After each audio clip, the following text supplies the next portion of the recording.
Baik, terima kasih atas kesempatannya. Yang saya hormati Pak Andi Purnomo selaku Kepala Bea Cukai Makassar, Pak Adel Tuslolo juga perwakilan Bea Cukai Makassar, dan Bu Eka selaku MC kita pada pagi hari ini. Dan Bapak Ibu pelaku usaha yang saya hormati, selamat pagi, salam sehat. Semoga Bapak Ibu mendapatkan kesehatan dan juga berada di tempat terbaik saat ini.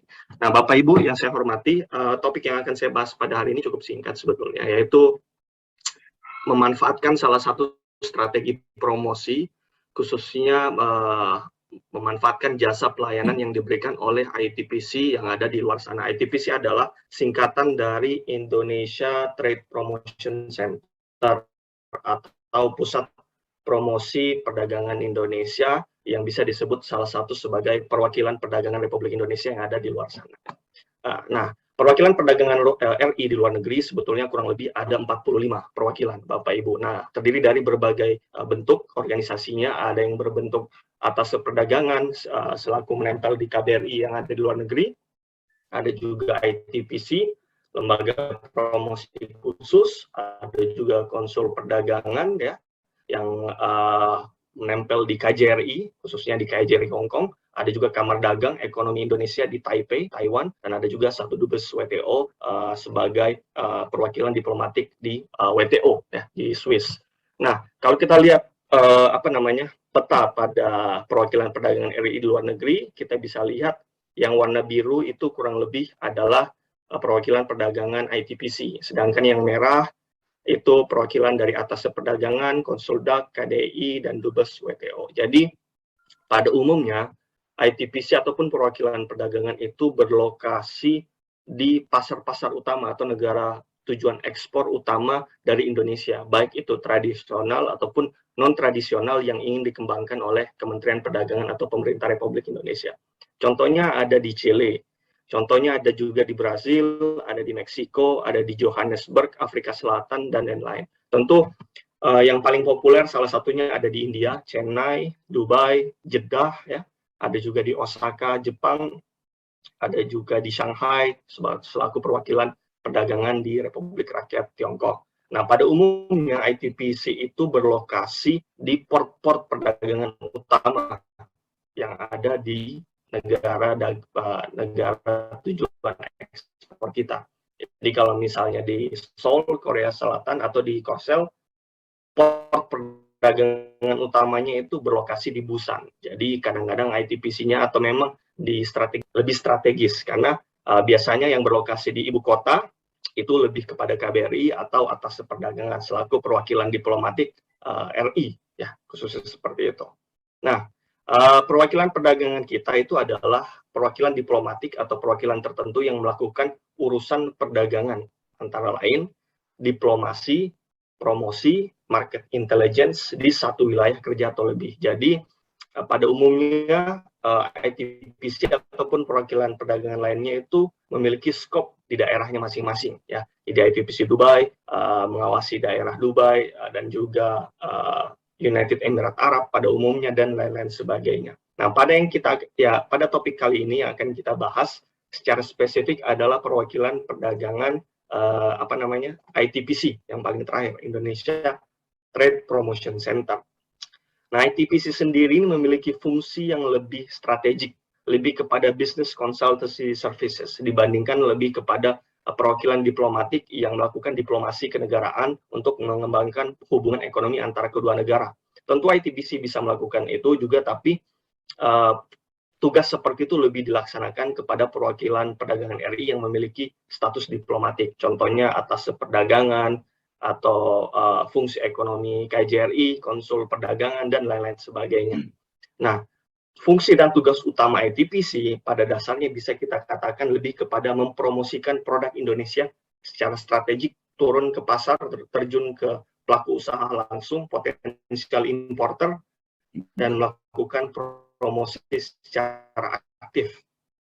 Jadi lebih kepada marketing promotion dari negara Republik Indonesia. Nah, tugas dan memberikan informasi pemasaran, melakukan usaha-usaha supaya bisa terjadi kerjasama ataupun kontrak dagang, dan membantu pengusaha Indonesia memasarkan barang-barang di wilayah kerjanya melalui pameran dan sebagainya, dan melakukan usaha-usaha peningkatan kegiatan promosi dan berbagai kegiatan penerobosan pasar. Ini adalah fungsi utama dari ITPC ya. Nah, kalau kita tuang dalam bentuk aktivitas, kurang lebih seperti ini. Jadi apa yang dilakukan ITPC dalam tugas penetrasi pasarnya, pada dasarnya biasa dilakukan business matching ya. Jadi potensial eksportir di-match-kan dengan potensial importir sesuai dengan komoditi yang cocok ataupun spesifikasi yang sudah match. Kemudian diberikan pelayanan business matching via Zoom ataupun via media lainnya yang sering dilakukan oleh ITPC. Kemudian pelayanan informasi pasar. Nah, ini yang paling sering diberikan oleh ITPC, yaitu menyusun dokumen-dokumen market intelligence ataupun market brief yang dapat diakses secara gratis kepada pelaku usaha di website ITPC masing-masing. Nah, perbedaan market brief dan intelligence cukup signifikan. Kalau brief itu lebih kepada informasi dasar terkait potensi pasar, sementara market intelligence lebih kepada informasi detail terkait aktivitas di pasar itu dengan intelijensi terkait kompetitor, harga, struktur pasar, akses pemasaran, ataupun persyaratan teknis untuk masuk ke negara tersebut.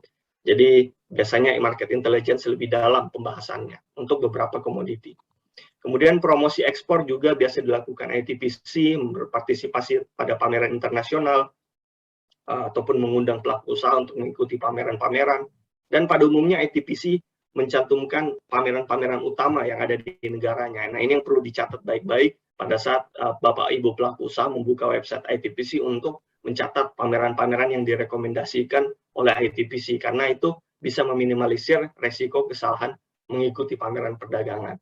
Kemudian ada juga pelayanan advokasi bisnis jika terjadi resiko-resiko perdagangan yang dapat diadvokasikan, dibantu permasalahannya. Dan juga yang paling penting adalah verifikasi bayar. Ini juga yang sering dilakukan oleh ITPC. Jadi kalau kita sudah mendapatkan korespondensi dengan buyer, tapi kita ingin memverifikasi apakah bayarnya legit atau tidak, kita bisa meng-email kepada ITPC, dan ITPC berdasarkan resource-nya bisa memverifikasinya apakah legit atau tidak, atau membantu kita melakukan due diligence. Dan lain-lain membantu mengamati perkembangan isu-isu perdagangan di negara tujuan ekspor. Nah, mungkin singkat saja tips bagaimana kita untuk mendapatkan pelayanan yang optimal dari perwakilan perdagangan ITPC, khususnya berdasarkan pengalaman kami, hemat kami. Yang pertama tentu Bapak Ibu harus memiliki NIB. ITPC juga tidak bisa melakukan due diligence kepada Bapak. Apakah ini pelaku usaha yang sudah wajib, sudah tepat dalam membayar pajak, tidak ada tunggakan, dan lain sebagainya, dan memiliki legalitas untuk siap ekspor. Kalau belum memiliki NIB, ada kemungkinan akan tidak dilayani secara optimal, karena pelayanan ITPC juga terbatas, karena resource-nya juga terbatas, dan banyaknya inquiry yang masuk kepada ITPC. Ya. Kemudian yang berikutnya, kami menyarankan memiliki company profile dan marketing tools. Nah, ini sangat membantu ITPC, yaitu Bapak Ibu memiliki sosial media, posting-postingan foto yang sudah siap diposting, ataupun website. Ya. Nah, ini sangat membantu ITPC untuk melakukan promosi produk Bapak Ibu ke potensial importer yang dicoba di-match-kan. Ya. Kemudian yang saya sarankan juga berikutnya adalah Bapak Ibu sudah mengetahui riset pasar awalnya terlebih dahulu di ITPC terkait. Jadi setidaknya kita tidak menanyakan pasar yang kira-kira memang tidak mungkin diekspor ke negara tersebut. Contoh misalnya saya eksportir bawang merah dan saya ingin mengekspor ke India. Nah, itu kan tidak mungkin karena India sendiri adalah produsen utama bawang merah di dunia. Oleh karena itu, supaya tidak meminimalisir kesalahan komunikasi seperti ini, minimal kita tahulah ada potensial data statistik impor di negara tersebut dan cocok kita menghubungi ITPC tersebut supaya tidak saling membuang-buang waktu. Dan kemudian menghubungi ITPC via email yang ada tercantum di website masing-masing. Dan yang paling penting adalah mencantumkan surat formal pada pengenalan pertama, permohonan inquiry-nya dengan menggunakan surat kop perusahaan dan dicap dengan stempel perusahaan kalau boleh, dan dilampirkan dalam bentuk PDF dan dalam email beserta dengan NIB pada email pertama.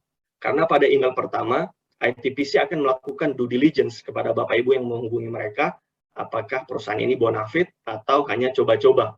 Nah, kalau bonafit akan kemungkinan diberi pelayanan yang lebih optimal. Ya. Ini bukan artinya pilih-pilih kasih, tapi memang karena keterbatasan resource tidak dapat melayani yang tidak memiliki legalitas, kurang lebih seperti itu ya. Dan juga disarankan untuk menyampaikan inquiry secara spesifik, Bapak Ibu. Kalau boleh saya sarankan, jangan meminta inquiry yang cukup umum, yang tidak spesifik. Misalnya, Bapak ITPC atau Kepala ITPC, tolong carikan buyer. Itu kan sangat umum ya. Kalau bisa lebih spesifik, misalnya Bapak Ibu sudah melakukan identifikasi bahwa ternyata ada impor kopi di negara Australia, dan setelah Bapak Ibu riset-riset kecil-kecilan, ternyata ada potensial beberapa perusahaan trading company, misalnya 1 sampai 10 yang Bapak Ibu sudah identifikasi.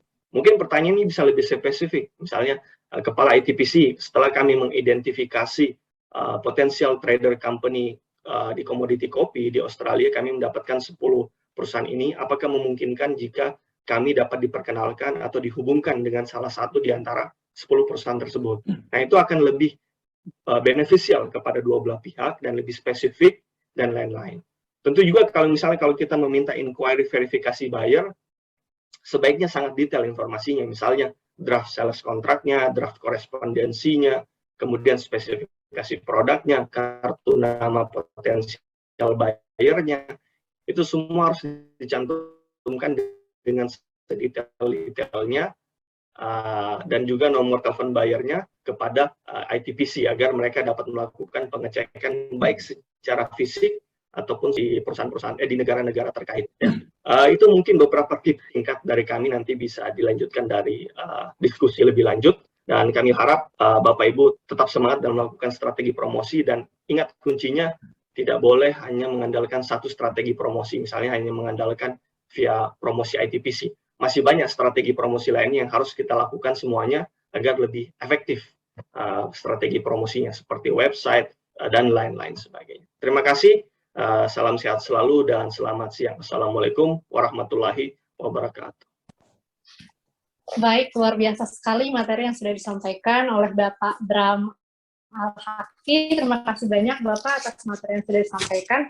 Luar biasa ya Bapak dan Ibu. Jadi kalau Bapak dan Ibu eksportir maupun calon eksportir, kalau sudah punya pembeli dan merasa ragu dengan pembelinya ini, bisa langsung menghubungi ITPC ya Pak, untuk mengecek pembelinya di negara yang bersangkutan. Nah, dan perlu diingat juga seperti tips-tips yang diberikan Pak Bram tadi, bahwa untuk melakukan promosi produk ekspor, jangan hanya mengandalkan satu source promosi, tapi bisa melakukan berbagai strategi-strategi promosi. Nah, baik, itu tadi materi yang pertama dari Bapak Bram Al-Haki. Selanjutnya masih ada materi yang kedua, Bapak dan Ibu, terkait FTA yang akan dibawakan oleh Bapak Hairul Burhan. Kepada Bapak dengan hormat disilakan. Baik Bu, terima kasih atas kerjasama kesempatan ke kami dari FTA Center untuk turut berdiskusi dengan Ibu dan Bapak sekalian serta webinar pada saat ini. Nah,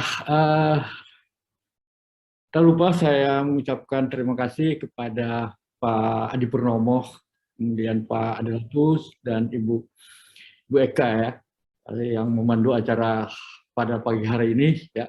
Semoga apa yang kita rundingkan atau rembukan atau bincang-bincangkan pada hari ini bisa membuatkan harapan yang mendapatkan atau mencapai harapan yang kita inginkan. Nah, Ibu dan Bapak sekalian, para peserta webinar yang kami hormati, sesuai dengan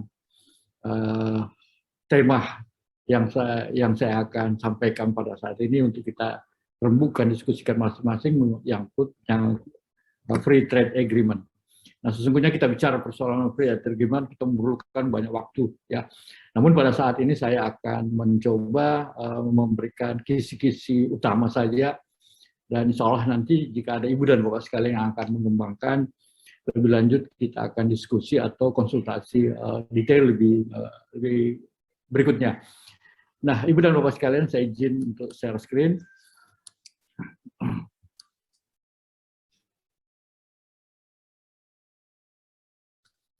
Nah, Ibu dan Bapak sekalian, yang pertama sebelum saya mulai ada beberapa sedikit salah pengertian menyangkut dengan free trade agreement. Ada yang mengatakan bahwa free trade agreement itu adalah berlaku secara dunia, ya. Namun kalau kita melihat bahwa yang sebenarnya free trade agreement itu adalah terkait antar satu negara atau antar region yang memang telah menyepakati hal-hal yang akan disepakati melalui proses rundingan yang begitu panjang. Nah, free trade agreement ini adalah menyangkut menghilangkan atau mengurangi tarif biaya masuk, kemudian transparansi terhadap non-tarif barrier, dan juga menyangkut tentang barrier to trade. Ya. Inilah yang masuk di dalam ranah kesepakatan bagi negara-negara yang Nah, Ibu dan Bapak sekalian, sebelum saya berlanjut, izinkan saya, Ibu Eka moderator, ya, sedikit memperkenalkan kelembagaan kami, ya. Jadi FTA Center itu dibangun oleh Kementerian Perdagangan, dalam hal ini Direktorat Jenderal Perundingan Perdagangan Internasional. Ya. Nah, saat ini ada 4 FTA Center yang ada di Indonesia, ya. Ada di Makassar, kemudian Semarang, Jakarta, dan Bandung. Kemudian ada di Surabaya, ekspor Makassar. Nah, inilah sebagai pilot project yang pertama, dan memungkinkan nanti suatu saat kalau ada hal-hal yang akan dikembangkan, maka akan meluas ke beberapa negara. Nah, Ibu dan Bapak sekalian, apa yang kami lakukan di sini adalah menyangkut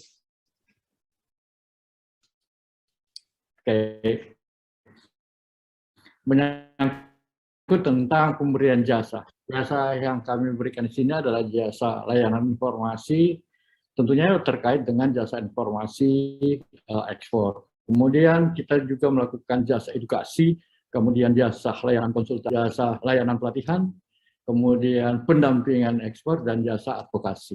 Nah, jasa-jasa tersebut ini adalah semuanya bersifat free, ya, bebas tanpa dipungut bayaran, dan bentuk layanan kami untuk saat ini boleh melalui layanan offline, artinya Ibu dan Bapak sekalian kita bisa lakukan konsultasi di kantor, ataupun jika diinginkan di tempat lain sesuai permintaan klien-klien tersebut. Kemudian yang banyak yang kami lakukan sekarang ini adalah jasa layanan dalam bentuk online, ya. Baik dalam komunikasi di Instagram, di WA, Zoom, dan YouTube, dan seterusnya. Nah, Ibu dan Bapak sekalian, seperti inilah kira-kira layanan jasa layanan online kami. Nah, ada beberapa format, ya, ada beberapa format melalui layanan edukasi, ini juga termasuk sebagai layanan pelatihan, ya, yang bisa Ibu dan Bapak sekalian melihat di YouTube, ya. Kami di sini ada bagi 2 seri yang terbesar, ada 3, ada seri publikasi, kemudian ada seri menjadi eksportir, dan ada seri bedah pasar ekspor. Dan alhamdulillah kemarin kami baru tanggal 6 melaksanakan lagi satu seri berikutnya, seri menyangkut tentang bedah pasar Jerman dan Rusia, Jerman dan Belanda. Ya.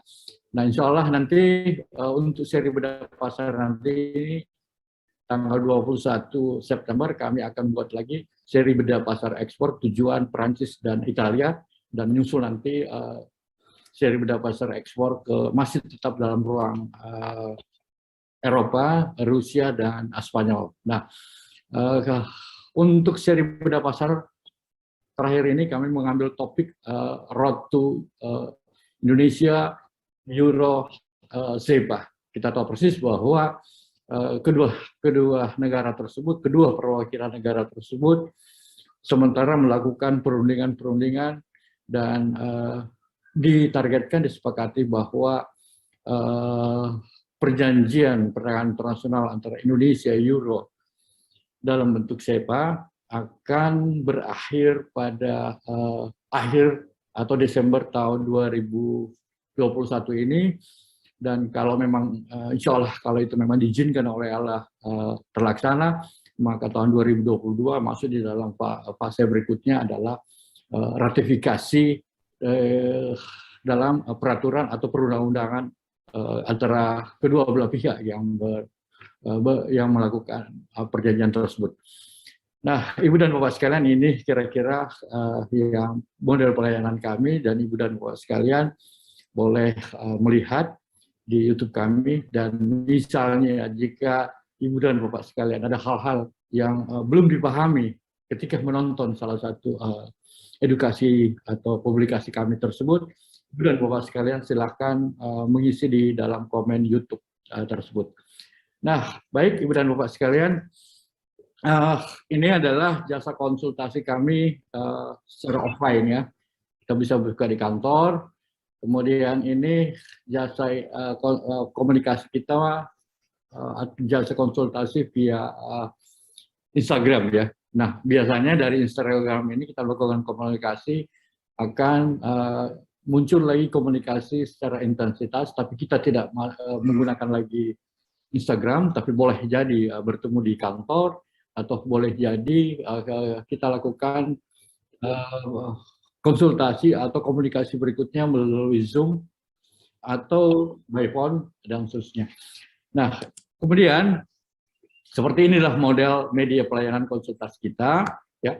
Bisa kita komunikasi awal melalui FB, Instagram, kemudian nanti dilanjutkan secara intensitas melalui konsultasi via WA, dan ataupun misalnya bisa konsultasi lebih lanjut melalui kantor atau di tempat lainnya, dan juga bisa Ibu dan Bapak sekalian membuat komunikasi awal dengan mengetik atau menulis di komen di YouTube tersebut, dan akhir dari ini nanti mungkin akan berpanjangan kita melakukan konsultasi by Zoom. Dan proses dari semua ini nantinya kalau Ibu dan Bapak sekalian sudah siap, kami akan mempertemukan dengan buyer yang berada di beberapa negara. Nah, kegiatan bisnis matching ini kita kerjasama dengan ITBC atau ADAC. Ya, selama ini kita sudah mempertemukan beberapa pengusaha, misalnya kita kerjasama dengan Atassi Perdagangan Mesir, kemudian dengan Kamar Dagang Indonesia KDI, Taiwan, kemudian dengan ITBC Chennai, dan berikutnya. Nah, seperti inilah kira-kira proses mekanisme dari pelayanan konsultasi dari FTA Center Makassar. Ibu dan Bapak sekalian, mungkin kita mulai masuk ke materi, bahwa memang ada 3 hambatan yang sering terjadi ketika kita melakukan ekspor dan impor. Nah, hambatan ini bukan diakibatkan oleh buyer kita, tapi ini terkait dengan regulasi negara-negara tersebut. Ada hambatan-hambatan yang menyangkut dengan tarif, ada menyangkut hambatan non-tarif, dan ada hambatan menyangkut dengan technical barrier to trade. Nah, untuk mengurangi hambatan-hambatan tersebut, nah, lahirlah beberapa agreement atau kesepakatan internasional, baik dalam bentuk bilateral maupun regional. Nah, inilah kemungkinan kira-kira yang mendasari mengapa negara-negara sekarang cenderungan atau punya tren bahwa menciptakan, memperbanyak berbagai kemitraan negara. Nah, kemitraan negara tersebut kalau saya coba istilahkan di dalam bahasa kita ketika kita ngobrol di warung kopi, negara sekarang menciptakan, memperbanyak sambalu ekspor dan sambalu impor. Ya. Nah, Ibu dan Bapak sekalian, ini hanya sekilas bahwa apa itu FTA Center, ya. Jadi FTA Center dia adalah termasuk perjanjian perdagangan internasional baik antara 2 negara yang terkait maupun di dalam satu region tersebut. Nah, apa tujuan dari FTA Center itu adalah tidak lain mencoba membuka seluas-luasnya pasar. Jadi ketika misalnya ada satu produk tersebut kami dihambat, apakah dihambat oleh tarif dan lain-lain, ya, maka hambatan pengurangan hambatan tersebut itulah yang dibahas di dalam satu proses negosiasi sebelum penandatangan perjanjian tersebut. Nah, Jadi selain menyangkut dengan persoalan, menyangkut tentang kesepakatan perdagangan dan investasi, FTA juga ini sering memasukkan berbagai unsur-unsur ya di dalam kesepakatan tersebut, menyangkut tentang haki, menyangkut tentang pembatasan penyediaan layanan jasa asing, kemudian kebijaksanaan pengadaan barang dan jasa pemerintah, dan prosedur dan kepabeanan. Nah, itulah kira-kira ranah selain menyangkut tentang soal trade. Ya. Berikut, mengapa negara-negara mencoba membangun atau membuat semacam free trade agreement? Paling tidak alasannya adalah mencoba membangun atau mempermudah akses pasar ke negara-negara tersebut. Apakah negara tersebut adalah punya proteksi yang tinggi ataupun tidak. Suatu contoh adalah Pakistan awalnya pengenaan biaya masuk terhadap CPO yang cukup tinggi.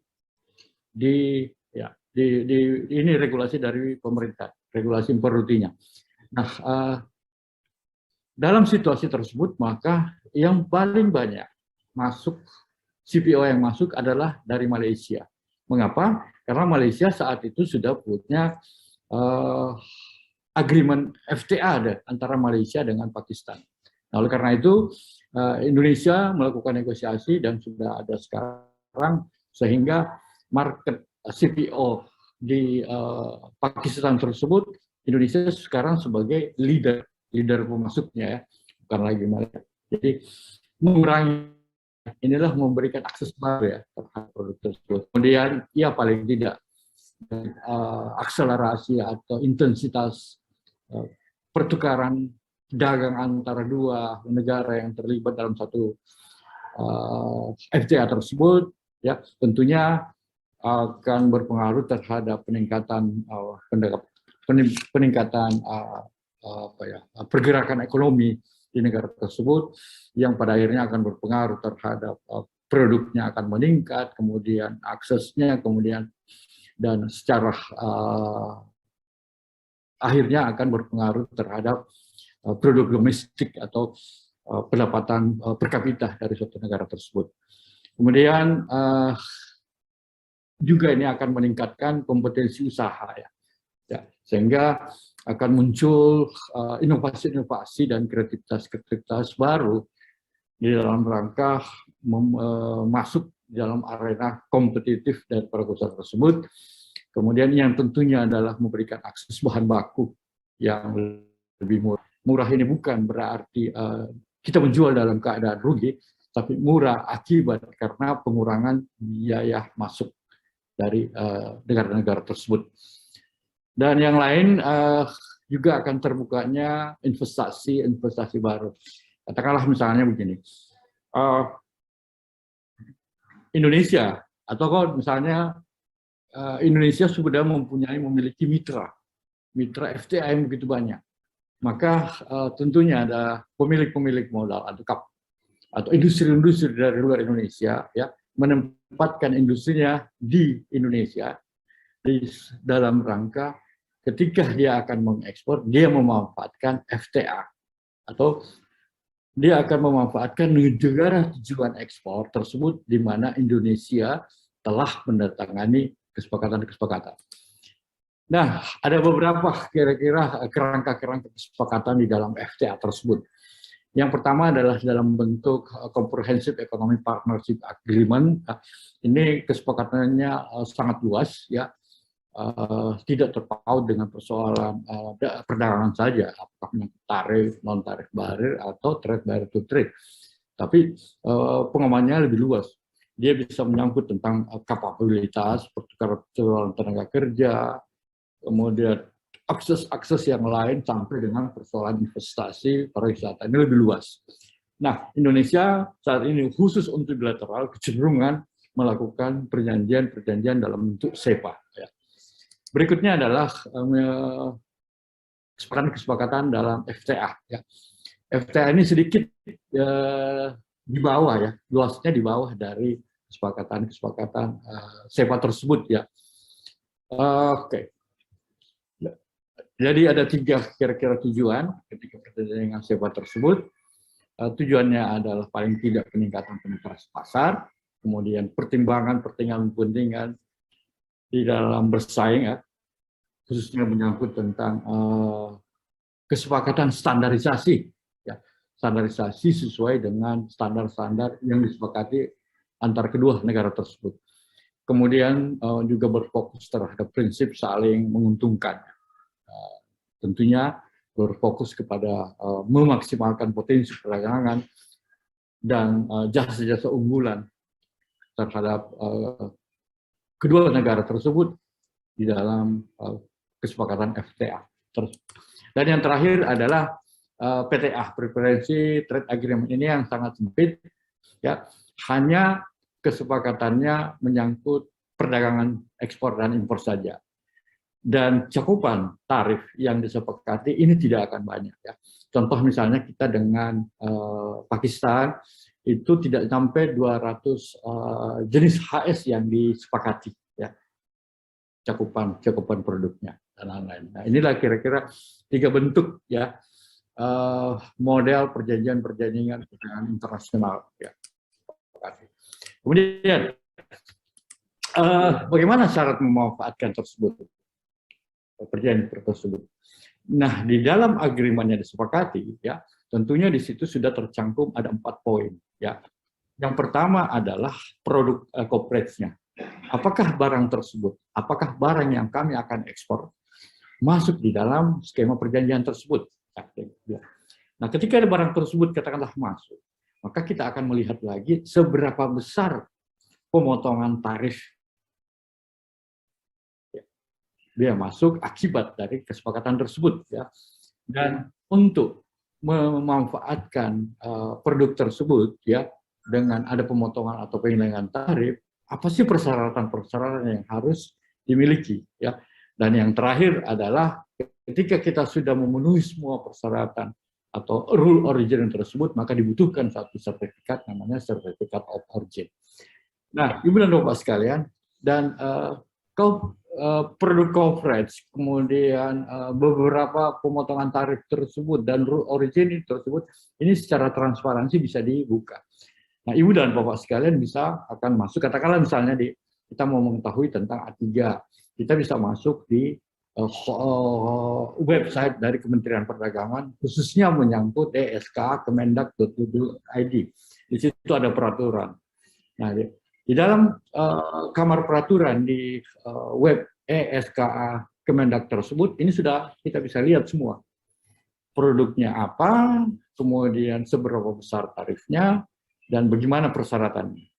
Dan untuk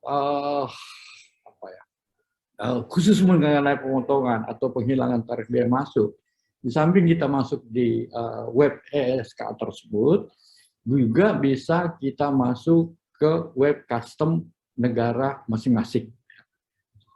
Inilah persyaratan-persyaratan ketika kita akan mau memanfaatkan negara tersebut. Tentunya bahwa apa yang kita diskusikan hari ini tidak lain adalah bagian dari strategi memilih negara tujuan ekspor. Nah, Ibu dan Bapak sekalian,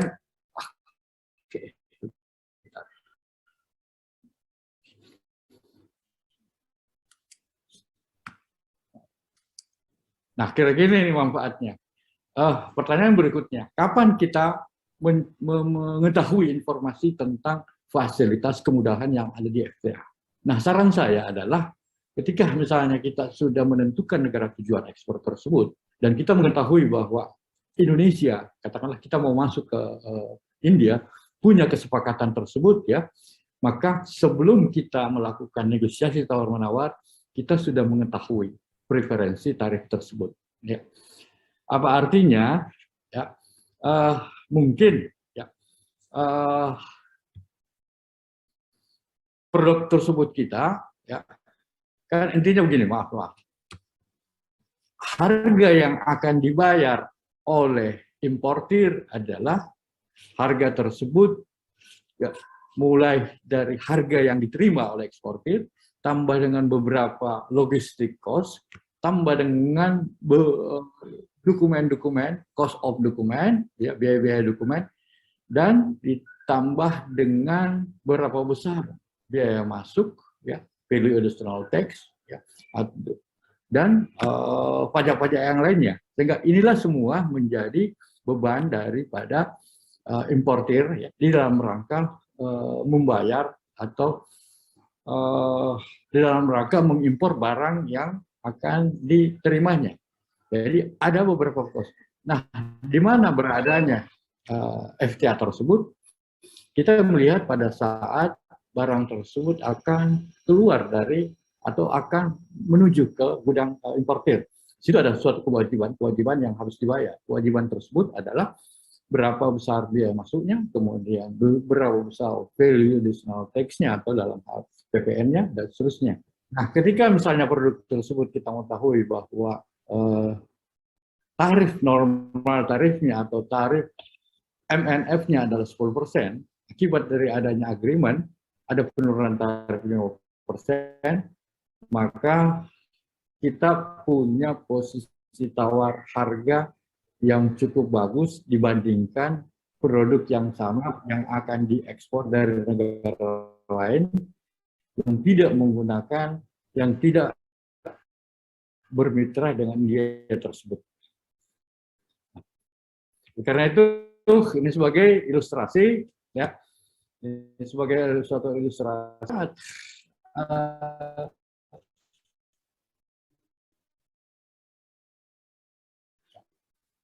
Pada saat tarif India, tarif normalnya, ya, India ketika cengkeh masuk di India, maka biaya masuknya 35%.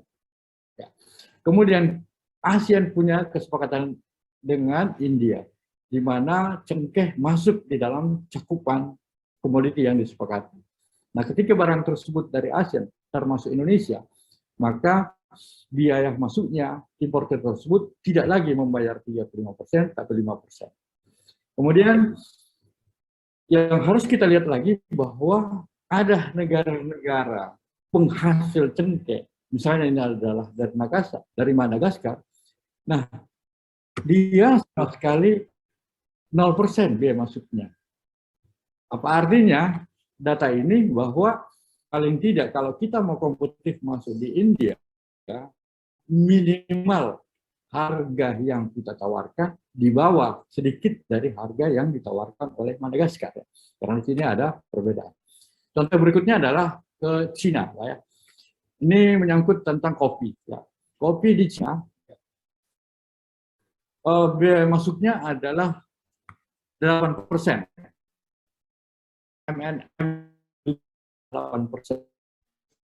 Di sini ada kesepakatan antara ASEAN dengan Cina. Kopi dari Indonesia masuk ke sana, maka bayar kita hanya membayar 5%. Dan yang berikutnya kita harus lihat lagi. Ini negara Korea, Australia, New Zealand, dan seterusnya adalah negara-negara mitra. Data-data tersebut bahwa negara-negara lain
Mohon izin Pak Hairil.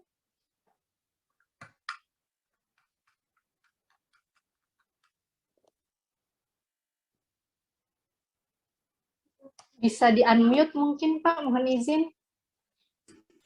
Halo, ya. Ya, sudah terdengar kembali, Pak. Baik. Nah, ini adalah negara-negara mitra FTA Indonesia. Ya, yang pertama adalah kita Cina. Cina kita tahu persis bahwa Cina adalah sebagai negara importir kedua terbesar di dunia. Ya, yang pertama negara importir terbesar di dunia adalah Amerika. Ya, namun kalau kita lihat Cina adalah sebagai negara eksportir terbesar di dunia dan menyusul Amerika. Dan kalau kita melihat performance impor negara-negara mitra kita cukup besar ya. Cina berada kedua, kita dengan Jepang, kemudian ASEAN, Hong Kong, kemudian Korea, dan India, ini adalah urutan-urutan. Dan berikutnya ini ada hanya sebagai suatu gambaran. Nah, kemudian kita lihat negara mitra. Uni Eropa luar biasa punya FTA. Sudah banyak sekali ya, FTA. Ya, terus ini yang hijau ini adalah sudah berjalan, Pak.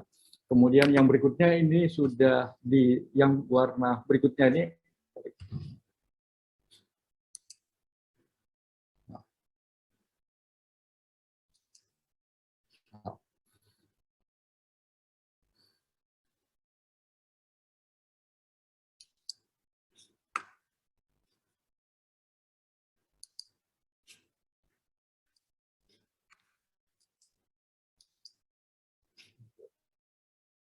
ya, ini negara-negara trade Uni Eropa ya. Ini kurang lebih sudah beberapa negara. Kemudian negara-negara ya, negara-negara mitra FTA dari Uni Eropa ini semua sudah banyak. Sekarang Vietnam sudah masuk, Indonesia sementara proses negosiasi ya. Kemudian ini sebagai pembanding saja, ini adalah negara-negara mitra dari Cina ya. Kemudian negara mitra dari Korea punya juga ke sana. Kemudian ini Cina, kemudian ini adalah mitra Chile, kemudian ini adalah mitra negara-negara EFTA ya, ada 4 negara ya. Sana. Kemudian Indonesia ya. Nah, kalau kita melihat bahwa Uni Eropa, Cina, kemudian Amerika yang punya struktur ekonomi yang kuat, malah dia mempercepat atau membangun kemitraan dalam bentuk FTA. Nah, bagaimana dengan Indonesia?